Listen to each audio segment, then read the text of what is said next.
Magandang umaga po sa inyong lahat.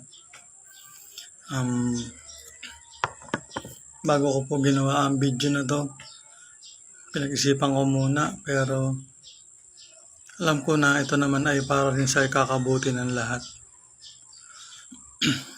Sa mga nakakakilala po sa akin, alam po ninyo kung ano yung pagkatao ko, lalo na yung mga naging kaibigan ko ng mga edad 20 pataas, to 20 to 30 years old. Kilala nyo na kung anong pagkatao ko. Ang point ko po dito is mapag-usapan po ang tungkol sa Panginoon. Kasi maaari pong pagtawanan ako ng iba kong mga kaibigan o kakilala na nakakilala sa akin dahil alam nilang hindi ako ganito eh. Madalas nila ako makita sa inuman, sa tambayan. Yun po yung pagkakakilala nila sa akin. Pero dumating po yung time na gusto ko magbahagi ng tungkol sa ating Panginoong Hesus. Sa dami ko na rin pong naparod na video at sa mga testimony ng ibang tao. Bali gusto ko po mag-share sa inyo ng gospel habang hindi pa po late ang lahat. Darating din po kasi sa buhay ng taong kamatayan talaga. Ako po, sa personal kong buhay, na-stroke po ako. Latest pa po, magsi 7 months na po mula nung ma-stroke ako. March 31 nangyari, 2025. Bali, under recovery pa po ako ngayon. Kaya medyo namaya talaga. Ayun po, gusto ko pong sabihin na nagpapasalamat po ako sa Panginoong Jesucristo dahil ito po ako ngayon, buhay pa po at humihinga. Itinuturing ko po itong second life ko na. At maraming salamat po sa ating Panginoon dahil binigyan niya po ako ng pagkakataong magbuhay pa. Para rin po sa aking pamilya, sa aking mga anak. At syempre sa pangarap ko rin po sa buhay para sa aking pamilya. Ang point ko po dito, hindi po porket nangyari sa akin to ay naging makadiyos ako, hindi po yun. Ang point ko po dito sa sinasabi ko, nagpapasalamat po ako dahil ako ay buhay pa. At dahil ako ay buhay pa, gusto ko po makapagbahagi sa ibang tao na sana dumating din yung time sa kanila na makilala po nila ang Diyos bago pa po mahuli ang lahat. Huwag na sila maghintay na ganito rin na mangyari bago ma-realize na lalapit ka sa Diyos kung kailan nagkaganito ka na. Hindi po. Kumbaga, sana ito na lang yung naging way ko na makapag-share din po sa inyo. Basta ang pinaka-importante po dito, darating po talaga ang panahon ng pagbabalik ng ating Panginoong Jesucristo. At sana po bago dumating yun, natanggap na po natin siya sa ating puso. Kapag po tinanggap natin siya, wag po nating isipin na tinanggap lang talaga natin siya. Isipin po natin na kung paano maging katulad niya. Ako po hindi po ako perfectong tao. Minsan po pag nagugulat ako, parang gusto ko pa rin magmura. Dahil ayun ang pagkatao ko noon. Pero ngayon kapag medyo nagugulat ako, parang napipigil na yung biglaan kong pagmumura. Gusto ko na rin po magbago sa sarili ko. Tsaka malaking bagay po sa mga anak ko na makita nila na habang lumalaki sila, meron silang makukopya sa akin na magandang halimbawa at hindi katulad noon na maga pa lang si Papa, lakas mag-yosi. Papa, lasing na naman. Ngayon, gusto ko ma-realize nila na lumalaki sila na binibigay ko sa kanila ang tamang turo at para din po ito sa kanila. Balik po tayo sa ating Panginoon. Ayun po ang gagawin nyo, mananalangin po kayo ng taimtim. Sa puso po ninyong mabuti. Sensya na po, tumatabingi ang mukha ko.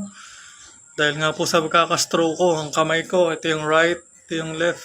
hindi ko pa po masyadong i-open kasi yun nga po, tumigas po siya. Pero prayers pa rin po. Alam kong darating ng time na kagaling po ako sa tulong po ng ating Panginoong Jesucristo. Ayun po, sa inyo po na mga friends ko, sana po ma-encourage ko po kayo na kumilala po sa ating Panginoon. Huwag na po tayo magpatuloy sa mga ginagawa nating alam nating mali. Ang pag-inom, ang pagsisigarilyo, kahit naman po hindi natin ituro yan. Alam po natin na mali yan. Pero ayoko po magmalaki sa inyo na nagkaganyan ka lang kaya mo sinasabi ang bagay na yan. Bali, nasa sa inyo pa rin po ang desisyon. Inaano ko lang po na sana ay ma-encourage ko po kayo na magbagong buhay. Dahil kapag nagbagong buhay po kayo, promise po, mararamdaman nyo po ang tunay na pinagkaiba noon sa buhay nyo noon kaysa sa buhay po ninyo nung magbago na po kayo. Magiging mabait po kayo sa inyong pamilya, sa inyong magulang. Sayang nga po namatay na yung papa ko bago ako nakakilala sa Diyos. Hindi ko na iparamdam sa kanya ang totoong pagmamahal ng isang anak na kagaya ko. Sorry po, pangit ng appearance ko sa cam, pero hindi po ako mahihiya para po ito sa Panginoon. Kayo na po ang bahala, basta ang step by step po. Nanalangin po kayo ng time team. Tatanggapin nyo po sa puso ninyo at seryoso kayo magdarasal na tanggapin nyo na hindi nyo talaga kaya mabuhay na wala ang Panginoon. At sabihin nyo sa Kanya na kayo po ang lakas ko. Kayo po ang aking Panginoon tagapagligtas at nananalangin po ako sa inyo na kayo na po maghari sa buhay ko. Ganun po ang pananalangin. Yun po, hindi ako perfectong tao, pero gusto ko lang po mag-share sa inyo. At sana po ay mabuksan po ang inyong kaisipan na ang sinasabi ko ay hindi po ito masama. Ito po ay para rin po sa inyong ikakabuti. At handa na rin po ako sa mga nakakilala sa akin na pagtawanan ako. Okay lang po. Mahal ko po kayo at ayaw ko pong mapahamak ang inyong kaluluwa. Dahil kapag tinanggap natin ng Panginoong Jesucristo, magkakaroon po tayo ng chance na maligtas ang ating kaluluwa. Excuse lang po.